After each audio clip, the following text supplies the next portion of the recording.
Bateu nas 2 vezes? Passou o carro também. Bateu da última vez.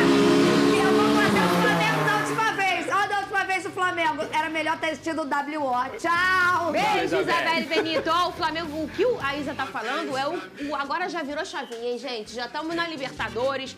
Um importante desafio na quinta-feira. O Flamengo vai encontrar o Bolívar, só que lá agora, o jogo todo mundo sabe, com altitude. A gente vai ver como tá essa preparação do Flamengo. Na volta tem drone, mais drone, mais drone. Rodou. A semana para o Flamengo começou não como o torcedor esperava, mas mesmo com as dúvidas e o clima de tensão, a equipe não teve folga e já se reapresentou de olho no jogo de volta contra o Bolívar na quinta pela Libertadores. A principal tarefa é conseguir a classificação na temida altitude, mas os desfalques por conta de lesões também é uma dor de cabeça para Tite. O que mais preocupa até o momento é o uruguaio Arrascaeta, que sentiu dores no adutor e foi substituído no clássico contra o Botafogo. Ele seguiu o tratamento no Ninho do Urubu e fará exames nesta terça. Além dele, Alan tem uma condição genética chamada traços falcêmicos, que o impede de jogar na altitude. De La Cruz também vive um dilema. Na última partida contra o Botafogo, ele chegou a ser relacionado, mas não jogou. O que aconteceu? O nível não tem condição, não vai. O Flamengo já tinha outros problemas por lesões, como Gabigol, Pedro, Everton Cebolinha e Matias Vinha. Com desfalques inesperados, o Flamengo tenta organizar a equipe e ainda tem 13 dias para contratar e dar opções à comissão técnica de Tite. Os jogadores poderão ser inscritos até o dia 2 de setembro. O rubro-negro segue a preparação e espera ainda recuperar jogadores a tempo, para não deixar escapar a vaga na Libertadores. Benê, tem notícia boa? Alguém treinou assim que o torcedor vai abrir um sorriso? Ah, sim. Na verdade, 2 notícias boas, né? Porque, vamos lá, o De La Cruz, embora ele tenha ficado no banco de reservas contra o Botafogo, mas ele não tinha a menor condição de jogo. O próprio Tite revelou isso na entrevista coletiva, falando que o De La Cruz chegou a pedir desculpa à comissão técnica por dizer que, eu não tenho condição de jogo, tanto é que ele estava no banco de tênis. Então, na comemoração do gol do Bruno Henrique, ele foi o único que nem levantou do banco de reservas. Então, era um jogador que não tinha condições de jogo, mas treinou normalmente nessa terça-feira. Tudo indica que vai ser relacionado contra o Bolívar. O Luiz Henrique, que nem relacionado foi por conta do desgaste físico, também treinou normalmente. Eu falei Luiz Araújo. Eu ia falar assim, gente, será que já entrou alguém? Eu tô com o Luiz Henrique na cabeça até hoje. Tira o olho, Benê. Tive pesadelos. Mas é Luiz Araújo, É o tá Araújo, bom, gente? que também é um grande cara, Sim, né? tem sido uma peça importantíssima. Acho que no setor ofensivo vai se tornar o principal jogador na ausência do Pedro. A verdade é essa. Tá jogando muita bola e ele treinou normalmente também nessa terça-feira. Tudo indica que vai para o jogo. Então, são 2 boas notícias para o torcedor rubro-negro. Se você me perguntar time, ainda não tem como eu falar time. Mas e quem não vai para esse jogo de forma já garantida? Os lesionados, né? Os lesionados com certeza não vão para o jogo. E também tem a dúvida do Alan, porque a gente tem que voltar na fase de grupos. Ele nem viajou para a altitude, lembra? Que ele não tinha condições físicas de atuar. Traço falciforme, né? É isso, obrigado pela nomenclatura. É isso mesmo, eu estava tentando lembrar aqui, mas é isso mesmo. Então, fica a dúvida se o Alan dessa vez vai ter condições de jogo ou não. Mas nesse momento, sejamos francos, o Alan, se ele não viajar, não vai ser um grande desfalque. Sim. Muito pelo contrário, vem jogando e jogando muito mal. Se eu tiver que dar uma opinião, eu acho que, assim, na ausência de algum volante, o Léo Ortiz se torna esse cara aí. Mas se você, Benê, e aí eu vou no Pedrosa querendo a opinião, porque, aliás, a gente já sabe a opinião do Pedrosa sobre isso, mas eu quero agora mais uma vez. No jogo contra o Botafogo, o Alan foi muito criticado, né, pela sua atuação. E a torcida já tá, assim, perdendo um pouco a paciência com ele há algum tempo. Isso é natural, uma irregularidade vai aparecer num jogador que é um grande jogador. Foi muito comemorada a chegada desse cara quando o Flamengo anunciou a chegada dele. Ele é um bom jogador, não vive um bom momento. Agora, Benê, ele não viaja por uma questão clínica, né, fisiológica aí do seu traço falciforme. Mas se ele viajasse, o Tite ainda está naquela mesma intenção e entendimento de que entre ele e o Léo Ortiz, independentemente da meritocracia, eu vou escolher o dono da posição? Ou isso está mudando? Olha, eu acho que tem que mudar. Se a gente pegar... Mas informação você não tem. Eu não tenho essa informação. Mas se eu tiver que dar uma opinião, eu acho que não mudou. Porque você acha que não? É por conta do Tite. O Tite, ele tem esse pensamento. Tanto é que o Léo Ortiz, ele não vem atuando. O Léo Ortiz era para ser titular no time do Flamengo. Agora, Pedrosa, você já falou isso quando esse assunto veio à tona por aqui. Quando o Benê trouxe a informação de que o Tite fazia essa escolha por uma questão de respeito também ali na questão da vaga é do Alan. E você falou o quê? Não concordo. E assim, eu também não concordo. Eu também acho que, poxa, é muito forte você ter um zagueiro e você vai improvisar um volante porque ele tá jogando melhor. Mas eu acho que a meritocracia é a melhor coisa para você num ambiente de trabalho, né? Fernanda, quem deu assistência pro gol do Bruno Henrique na última partida? Léo Ortiz. Léo Ortiz. Quem era o melhor jogador do Flamengo no primeiro tempo contra o Botafogo? Léo Ortiz. Toda vez que o Léo Ortiz entra, ele joga muito bem. Inclusive, um dos grandes erros do Tite na partida contra o Botafogo foi ter recuado o Léo Ortiz para fazer linha de 3 zagueiros, talvez já pensando no jogo do Bolívar, que foi algo que ele fez também contra o Palmeiras no jogo da segunda partida da Copa do Brasil. Contra o Bolívar, na fase de grupos, ele botou 3 zagueiros. Então, assim... É verdade. Eu não vejo, de forma alguma, algo em relação ao Tite que faça ele justificar o Alan receber tantas oportunidades. Para mim tem uma palavra, é teimosia. E talvez uma insistência que acaba prejudicando o Flamengo. Porque o Alan, com todo respeito ao jogador que ele é, ele não consegue jogar com a camisa do Flamengo. A gente fala sobre rotação, o Alan tá sempre em outra rotação em relação ao time do Flamengo. Você acha que isso não vai passar? Fernanda, mas aí a gente vai encaminhar a temporada inteira com o Alan titular. Eu tô contigo, tá? Mas será que...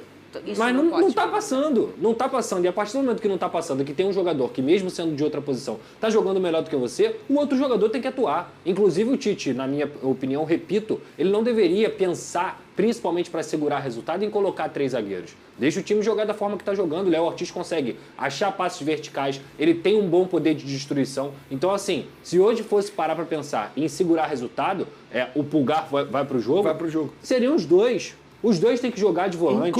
Inclusive o Arrascaeta, que é um jogador lesionado, eu faria dessa maneira que o Pedrosa acabou de mencionar. Como? Pulgar, Léo Ortiz e o De La Cruz avançado fazendo a função do Arrascaeta. Exatamente. Eu faria dessa maneira. Porque o Léo Ortiz, ele já mostrou que ele pode exercer esse papel. E com o Pulgar ao lado dele, eu acho que ele vai render muito mais. Muito mais do que com o Alan ao lado dele. Com todo respeito ao Alan. E outra, eu não vou ser engenheiro de obra pronta. Eu bati palma para a diretoria do Flamengo quando trouxe a contratação do Alan. Eu acho que foi uma contratação que, na ocasião, poderia dar certo. Gente, é um super jogador, né? Não Sim, um investimento alto. Claro. 9 milhões de euros, quase 50 milhões de reais que o Flamengo pagou ao Atlético Mineiro pela contratação do jogador. Mas nem toda contratação vai dar certo. Normal. Até o momento não deu certo. Eu acho que futuramente pode dar certo. Como vários outros iniciaram no Flamengo não dando certo. Léo Pereira, Cebolinha, o próprio Michael, que o Flamengo está tentando trazer de volta. No começo não estava dando certo, depois deu a volta por cima.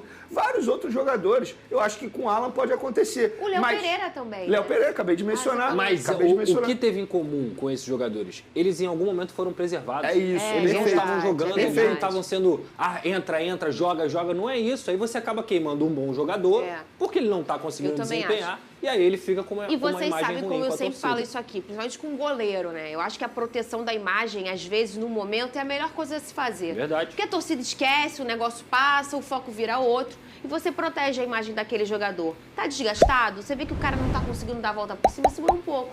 Você vai proteger, daqui a pouco ele volta, talvez até mais à vontade. Porque futebol ele tem, isso é uma certeza. Sim. Foi como você falou, eu acho que todo rubro-negro comemorou a chegada do Alan. Sim, ué. Ele é um grande jogador. Ele não desaprendeu a jogar Teve futebol. aeroflá pra ele, Alguma coisa vai, um ajuste fino precisa ser feito e ele vai acontecer. Agora, Vene, sobe o drone, como tá a negociação do Flamengo com o Michael? Você acabou de citar o Michael, Pois né? é, entre Flamengo e Michael tudo acertado. O que o Flamengo está esperando é a rescisão de contrato do Michael com o Al Hilal. Para quem não sabe, o Flamengo não vai comprar esse jogador junto ao Al Hilal. Existe um acordo do Al Hilal com o Michael de uma rescisão de contrato, que ele tem vínculo com o Al Hilal até dezembro, eles vão rescindir. Só que o Michael ainda não chegou a um acordo com o Al Hilal, porque ele ainda tem valores a receber. Estão discutindo, o próprio empresário dele está lá, inclusive discutindo junto com o jogador, com a diretoria do Al Hilal, essa rescisão de contrato. Assim que ele rescindiu o contrato com o Al Hilal, ele assina um contrato com o Flamengo válido até dezembro de 2028. O Flamengo, inicialmente, não estava muito animado na contratação de Michael. Após a lesão do Everton Cebolinha,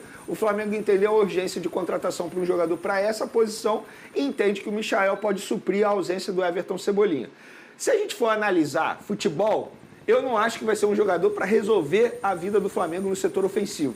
Mas também tem um outro ponto que a gente precisa analisar. É um jogador que eu acho que não teria aquele tempo de adaptação ao clube, muito pelo contrário. Sim.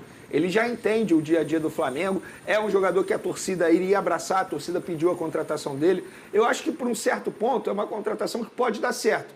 Claro, não será uma contratação barata. Pelo que eu soube, terá um salário extremamente alto, nível de atuais jogadores do atual elenco. Por exemplo, o Bruno Henrique. Quando eu perguntei sobre custo, a pessoa só me falou o seguinte, ele vai ter salário de outro patamar, se referindo ao Bruno Henrique, basicamente o mesmo nível. Nossa, que piadinha da pessoa, exatamente. né? Nossa, engraçado. É o momento do Flamengo tem piadinha Não, agora. mas eu achei, tipo, não podia falar. Isso. Mas ele foi inteligente. Piadinha que eu digo faixa de Lê cálculo. entre linhas. Não, eu achei bom. A pessoa foi inteligente, você também de pescar. Mas é isso, contrato até dezembro de 2028, situação muito próxima de ser resolvida. Pedrosa, ele viveu ele teve uma boa passagem na Al-Hilal, né? Ele foi um jogador importante.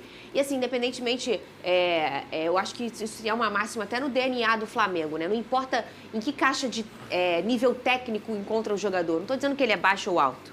Mas se o jogador fica à vontade com a camisa do Flamengo, ele performa. E é isso que é o principal nesse DNA do Flamengo para você conseguir performar no Flamengo, Pedrosa. E ele tinha, na época que ele conseguiu ter a sua melhor passagem, a confiança do técnico Renato Gaúcho, né? Inclusive, o Michel fez várias e várias partidas onde ele decidia os jogos para o Flamengo com a sua qualidade individual. Acho que é um ponta maravilhoso?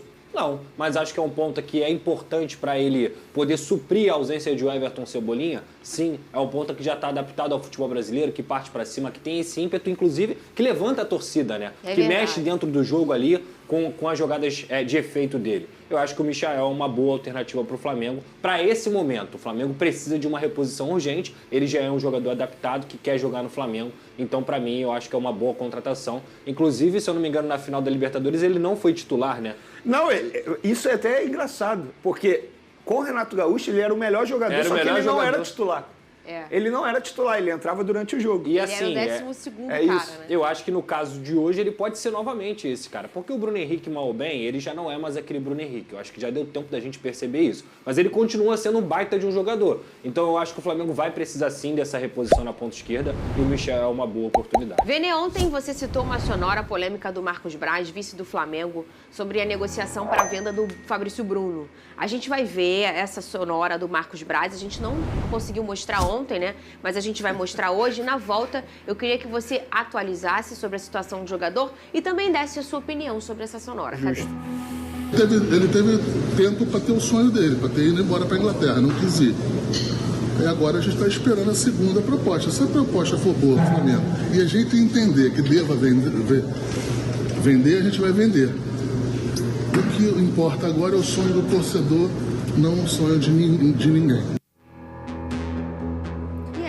Eu posso contextualizar? Pode. Porque no jogo durante a semana, na zona mista, o Fabrício Bruno deu uma declaração super emocionado. Ele quase chorou, inclusive, falando sobre o sonho dele, que ele estava muito próximo de realizar o sonho dele, da família dele, de dar algo melhor para a esposa dele, para os filhos. Ele quase se emocionou na zona mista falando sobre o sonho dele. E qual é o sonho dele? O sonho dele é jogar na Europa. Aí muita gente vai mencionar assim, tudo bem, mas ele teve a proposta do West Ham, não quis ir. É porque na cabeça dele e da família dele, financeiramente falando, não valeria a pena.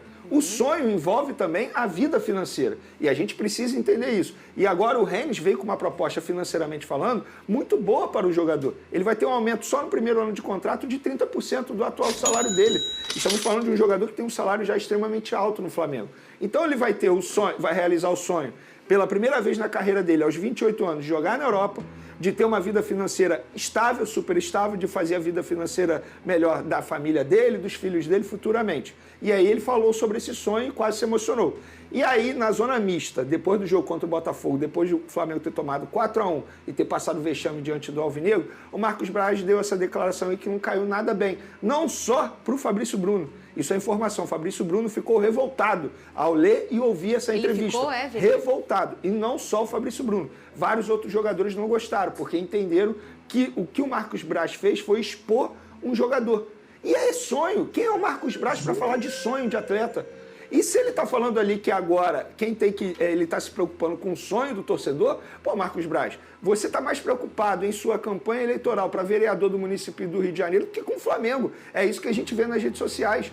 O Flamengo está aí cheio de dificuldade e você está fazendo campanha, inclusive utilizando espaço do próprio Flamengo para fazer isso. Não é o Marcos Braz que tem que falar de sonho de jogador. Eu acho que A gente pode criticar o Marcos Braz em várias situações, eu já elogiei isso. Gestão de bastidor de futebol, o cara entende muito, mas dessa vez, uma bola super fora do dirigente do Flamengo, atual VP de futebol do Flamengo. Muito bem, essa é a opinião aí de Vene Casagrande, junto sempre com informações. O meu fogão se reapresentou com uma moral obviamente alta.